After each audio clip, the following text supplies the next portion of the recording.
તો એક તરફ આ વખતે દેશમાં વહેલું ચોમાસું બેસી ગયું છે અને હવે થોડા સમયમાં આ ચોમાસું ગુજરાત તરફ પ્રયાણ કરે તેવી સંભાવનાઓ છે। ત્યારે દેશમાં અને ખાસ કરીને રાજ્યમાં કઈ રીતની વરસાદી પરિસ્થિતિ સર્જાઈ રહી છે તેની વાત કરીશું। તે પહેલા વાત કરીએ તો પહેલાથી જ પૂર્વોત્તર રાજ્યમાં હાલ પૂરનો પ્રકોપ જોવા મળી રહ્યો છે। અત્યારની પરિસ્થિતિની વાત કરીએ તો પૂર્વોત્તરના કુલ 4 રાજ્યોમાં આ પ્રકારે વરસાદની પરિસ્થિતિ છે અને ભારે વરસાદ અને પૂરના પ્રકોપને કારણે અત્યાર સુધી 32 લોકોના મોત પણ નીપજી ચૂક્યા છે। પૂર્વોત્તરમાં ભારે વરસાદી માહોલ છવાયેલો છે અને પૂર આવી ચૂક્યા છે અને આ પૂરથી હજારો લોકો પ્રભાવિત થયા છે અને હજુ પણ આવનારા દિવસોમાં સ્થિતિ સુધરવાનું કોઈ જ એંધાણ નથી દેખાઈ રહ્યા। પૂરના પાણીમાં હજારો લોકો ફસાઈ ગયા છે। તેમના સુધી જીવન જરૂરિયાતની ચીજવસ્તુઓ પહોંચાડવી પણ એક મોટો પડકાર છે। આ લોકો પૂરના પાણીમાં ફસાયેલા છે, તેમના ઘરોમાં પાણી ઘૂસી ગયા છે, રસ્તાઓ પર પાણી ઘૂસી ગયા છે અને આસામમાં અત્યાર સુધી ભારે વરસાદ અને પૂરની પરિસ્થિતિને કારણે 9 લોકોના મોત થયાના સમાચાર પણ સામે આવી રહ્યા છે। આ આંકડો વધે તેવી શક્યતાઓ છે। આ તરફ મેઘાલયમાં અત્યાર સુધી 7 લોકોના મોત ભારે વરસાદ અને પૂરની પરિસ્થિતિને કારણે સર્જાયા હોય તેવી માહિતી સામે આવી રહી છે। તો ચોમાસાની હજી તો શરૂઆત થઈ છે અને શરૂઆતમાં જ દેશમાં પૂર્વોત્તર રાજ્યોમાં આ પ્રકારની પરિસ્થિતિ જોવા મળી રહી છે। તો પૂર્વોત્તરના રાજ્યોમાં જાણે કે આકાશી આફત તૂટી પડી છે। 4 રાજ્યોમાં પૂરની સ્થિતિ ઊભી થઈ છે અને અત્યાર સુધી 30 કરતાં વધુ લોકોના મોત થઈ ચૂક્યા છે। હજુ તો ચોમાસાની શરૂઆત છે, જ્યાં મુશળધાર વરસાદને કારણે નદીઓમાં ઘોડાપૂરની સ્થિતિ જોવા મળી રહી છે। પૂરમાં હજારો લોકો ફસાયા છે। આર્મીએ રેસ્ક્યુ ઓપરેશનની શરૂઆત કરી દીધી છે। હજુ પણ આકાશી તબાહીથી કોઈ રાહત મળવાની શક્યતાઓ દૂર દૂર સુધી નથી। હવામાન વિભાગે કહ્યું છે કે આગામી 48 કલાક હજુ પણ પૂર્વોત્તર માટે ભારે રહી શકે છે।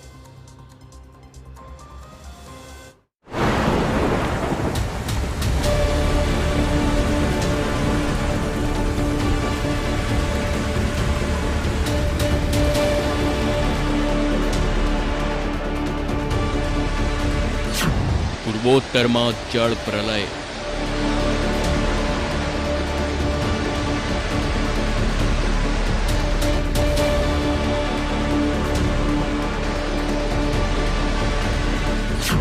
ચાર રાજ્યોમાં આકાશી આફત, પાણીનો પ્રચંડ પ્રહાર।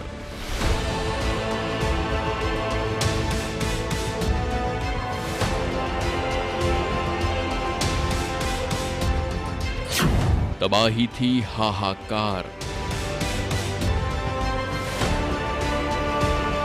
દેશમાં નૈઋત્યના ચોમાસાએ સમય પહેલા પ્રવેશ કરી દક્ષિણ ભારતમાં ભારે તોફાન મચાવ્યું હતું। હવે પૂર્વોત્તર ભારતમાં વરસાદે ભારે વિનાશ કર્યો છે। મિઝોરમ, અસમ, મણિપુરથી લઈ ત્રિપુરા અને અરુણાચલ પ્રદેશ સુધીના રાજ્યોમાં વરસાદના કારણે ક્યાંક ભૂસ્ખલન થયું છે તો ક્યાંક ફ્લેશ ફ્લડથી વધી ગઈ છે લોકોની મુશ્કેલી।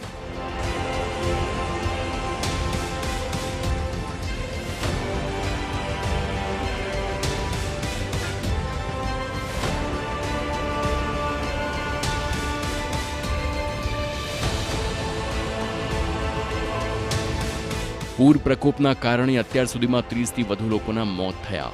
પૂર્વોત્તર ભારતમાં મુશળધાર વરસાદના કારણે અનેક વિસ્તારોમાં રસ્તા તૂટી ગયા અને ભૂસ્ખલન થતાં ફ્લેશ ફ્લડના કારણે અનેક મકાનો તૂટી પડ્યા, જેને પગલે 12,000થી વધુ લોકો અસરગ્રસ્ત થયા છે અને સેંકડો લોકો વિવિધ સ્થળો પર ફસાયા હોવાની આશંકા છે।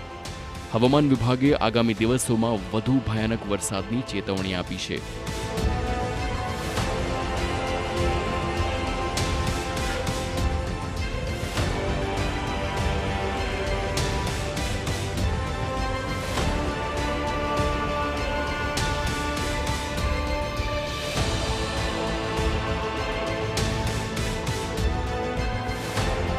અરુણાચલ પ્રદેશમાં ભૂસ્ખલનના કારણે 9 લોકોએ જીવ ગુમાવ્યા। રાજ્યના અનેક ભાગમાં પૂરની સ્થિતિ સર્જાઈ। સરકારે લોકોને રાતના સમયે પ્રવાસ નહીં કરવા સલાહ આપી છે। ત્રિપુરામાં પણ મુશળધાર વરસાદ અને આંધીના કારણે અનેક ઘરોને નુકસાન થયું છે। આસામની રાજધાની ગુવાહાટીમાં ભૂસ્ખલનના કારણે અનેક ઘર લપેટમાં આવી ગયા। આ દુર્ઘટનામાં 5 લોકો મૃત્યુ પામ્યા, જેમાં એક જ પરિવારના 3 લોકો પણ સામેલ છે। આ સિવાય ગોલાઘાટ જિલ્લામાં 2 અને લખીમપુરમાં 1 વ્યક્તિ મૃત્યુ પામી હતી।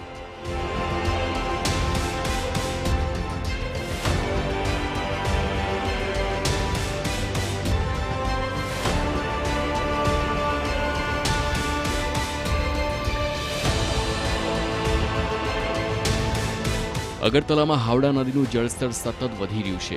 ત્રિપુરામાં એક વ્યક્તિનું ડૂબી જવાથી મોત થયું હોવાના સમાચાર છે. અનેક સ્થળો પર વૃક્ષો તૂટી પડતા રસ્તામાં અવરોધો ઊભા થઈ ગયા છે. મણિપુરમાં પણ નદીઓ જોખમના સ્તરથી ઉપર વહી રહી છે. ઇમ્ફાલ પૂર્વમાં અનેક વિસ્તાર પૂરના પાણીમાં ડૂબી ગયા છે. ઇમ્ફાલના પશ્ચિમ જિલ્લામાં 197.8 મિલીમીટર વરસાદ નોંધાયો. આસામમાં પણ છેલ્લા 24 કલાકમાં 6 જિલ્લામાં મુશળધાર વરસાદના કારણે ભૂસ્ખલન થતાં 5 લોકોના મોત નીપજ્યા હતા તથા 10,000થી વધુ લોકો અસરગ્રસ્ત બન્યા છે.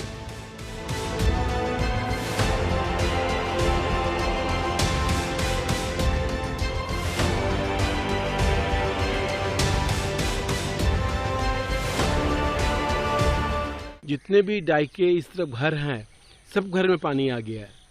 सबने अपने जीव जंती है डाइक पर लगा दिए हैं, सबने गाड़ी अपनी डाइक पर लगा दी है. तो यह समय उनके लिए बहुत दुविधापूर्ण होता है, कहाँ खाना बनाए, कहाँ रहें, कहाँ सोए. लेकिन सरकार है इसका ध्यान लेगी, कुछ कोई व्यवस्था करेगी उनके लिए. यही मेरी सरकार से मेरी आशा है. उससे बहुत ज़्यादा पानी डेंजर लेवल के ऊपर आ रहा है. ये एक ऐसी जगह है जहाँ हम जाके एक्सरसाइज करते थे और सुरक्षा प्रशासन की दृष्टि से हम देख रहे हैं कि यहाँ पर बांस बांध के इसे बंद कर दिया गया है. तो अभी हम भी समाज सभी लोगों से यही अपील करेंगे कि जैसा कि ये डेंजर जोन पे आ रहा है तो आप सभी गवर्नमेंट के सारे निर्देशों का पालन करते हुए अपनी जान को जोखिम में न डालें, अपनी सुरक्षा का ध्यान दें एवं सरकार की सहायता करें. હવામાન વિભાગે આગામી દિવસોમાં આ રાજ્યોમાં ભારેથી અતિભારે વરસાદની આગાહી કરી છે. હવામાન વિભાગે આ અંગે ચેતવણી જારી કરી છે. આ રીતે અચાનક વરસાદ પછી પૂરથી સમગ્ર ઉત્તર પૂર્વમાં જનજીવન ખોરવાઈ ગયું છે. આસામના કુલ 12 જિલ્લાઓમાં પૂરના કારણે અસરગ્રસ્ત થયા છે. ગુવાહાટી શહેરમાં પૂરના કારણે ભારે તારાજી સર્જાઈ છે. બોન્ડામાં ભૂસ્ખલનમાં 5 લોકોના મોત નીપજ્યા. ગુવાહાટી અને કામરૂપ જિલ્લામાં શાળાઓ અને કોલેજો બંધ રહી હતી અને રાજ્ય સરકારે કર્મચારીઓ માટે સ્પેશિયલ કેઝ્યુઅલ લીવની રજા જાહેર કરી છે. ગોલાઘાટ અને લખીમપુર જિલ્લામાં પૂર સંબંધિત ઘટનાઓમાં 3 લોકોના મોત થયા.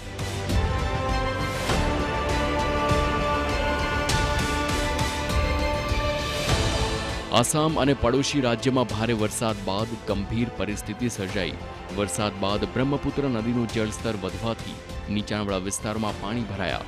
ભારે વરસાદ અને પડોશી બાંગ્લાદેશમાં દબાણને પગલે હવામાન વિભાગે ભારતના પૂર્વોત્તરના લગભગ તમામ રાજ્યોમાં એલર્ટ જારી કર્યું છે.